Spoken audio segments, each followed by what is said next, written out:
Hello friends, welcome to foodie gigs YouTube channel. ಎಲ್ಲರೂ ಆರೋಗ್ಯವಾಗಿ ಮತ್ತು ಕ್ಷೇಮವಾಗಿದ್ದೀರಾ ಅಂತ ಭಾವಿಸ್ತಾ, ನೀವಿನ್ನೂ ನಮ್ಮ ಚಾನಲ್ನ ಸಬ್ಸ್ಕ್ರೈಬ್ ಮಾಡ್ಕೊಂಡಿಲ್ಲ ಅನ್ನೋದಾದರೆ ಪ್ಲೀಸ್ ಸಬ್ಸ್ಕ್ರೈಬ್ ಮಾಡ್ಕೊಳ್ಳಿ ಆ್ಯಂಡ್ ಪಕ್ಕದಲ್ಲೇ ಕಾಣೋ ಬೆಲ್ಲೈಕನ್ ಕೂಡ ಕ್ಲಿಕ್ ಮಾಡ್ಕೊಳ್ಳಿ.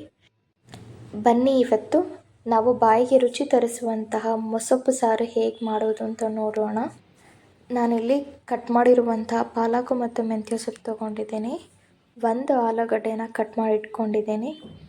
2 ಟೊಮೊಟೊ ಹಣ್ಣು ಕಟ್ ಮಾಡಿ ಇಟ್ಕೊಂಡಿದ್ದೀನಿ ಆ್ಯಂಡ್ 1 ಬದನೆಕಾಯಿ ಕಟ್ ಮಾಡಿದ್ದೀನಿ. ಇದರ ಆಪ್ಷನ್, ಬೇಕಾದರೆ ಹಾಕೋಬೋದು, ಇಲ್ಲ ಸ್ಕಿಪ್ ಕೂಡ ಮಾಡ್ಬೋದು.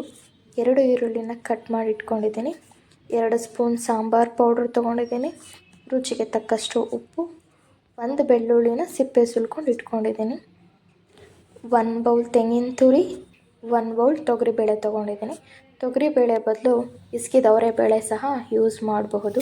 ಕುಕ್ಕರಲ್ಲಿ ಈಗ ತೊಗೊಂಡಿರೋಂಥ ತೊಗರಿಬೇಳೆನ ವಾಶ್ ಮಾಡಿಕೊಂಡು ನಾವು ಕಟ್ ಮಾಡಿ ಇಟ್ಕೊಂಡಿರೋಂಥ ಸೊಪ್ಪನ್ನ ಹಾಕ್ಕೊತಾ ಇದ್ದೀನಿ.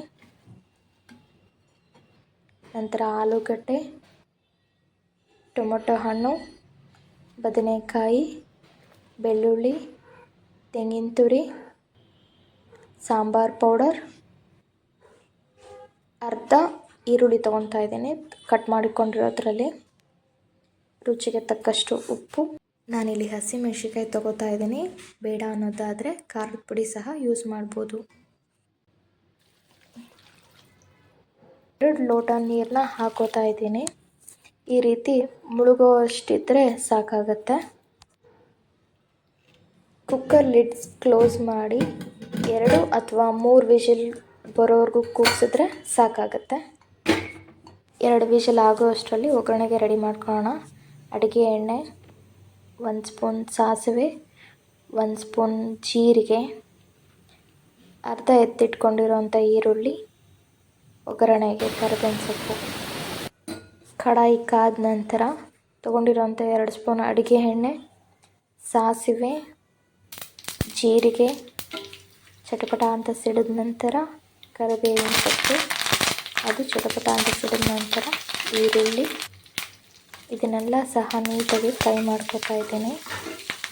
ಇಲ್ಲೆಲ್ಲ ಫ್ರೈ ಆದ ನಂತರ ಸೈಡಲ್ಲಿ ಇಟ್ಕೊಂಡು ಕುಕ್ಕರ್ ತಣ್ಣಗಾದ ನಂತರ ಓಪನ್ ಮಾಡಿ ಈ ರೀತಿ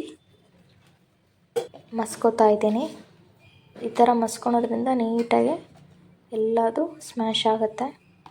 ಒಗ್ಗರಣೆ ಹಾಕಿರೋವಂಥ ಈರುಳ್ಳಿ, ಸಾಸಿವೆ, ಜೀರಿಗೆ ಇದನ್ನೆಲ್ಲ ಸಹ ಇದರೊಳಗಡೆ ಮಿಕ್ಸ್ ಮಾಡ್ಕೊತಾ ಇದ್ದೀನಿ.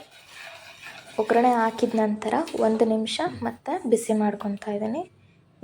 ಕಟ್ ಮಾಡಿರೋಂತಹ ಕೊತ್ತಂಬರಿ ಸೊಪ್ಪು ಸಹ ಮಿಕ್ಸ್ ಮಾಡಿ ಹಾಕೋತಾ ಇದ್ದೀನಿ. ಹಾಕೊಂಡಿದ ನಂತರ ನೋಡಿ ಸಾಂಬಾರು ಎಷ್ಟು ಚೆನ್ನಾಗಿ ಬಂದಿದೆ ಅಂತ.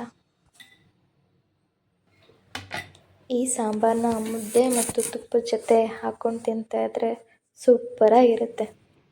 ಮನೇಲಿ ನೀವು ಸಹ ಟ್ರೈ ಮಾಡಿ, ಹೇಗೆ ಬಂತು ಅಂತ ಕಮೆಂಟ್ ಸೆಕ್ಷನಲ್ಲಿ ಕಮೆಂಟ್ ಮಾಡಿ. ಈ ವಿಡಿಯೋ ನಿಮಗೆ ಇಷ್ಟ ಆಗಿದ್ದರೆ ಪ್ಲೀಸ್ ಒಂದು ಲೈಕ್ ಮಾಡಿ and thank you for watching.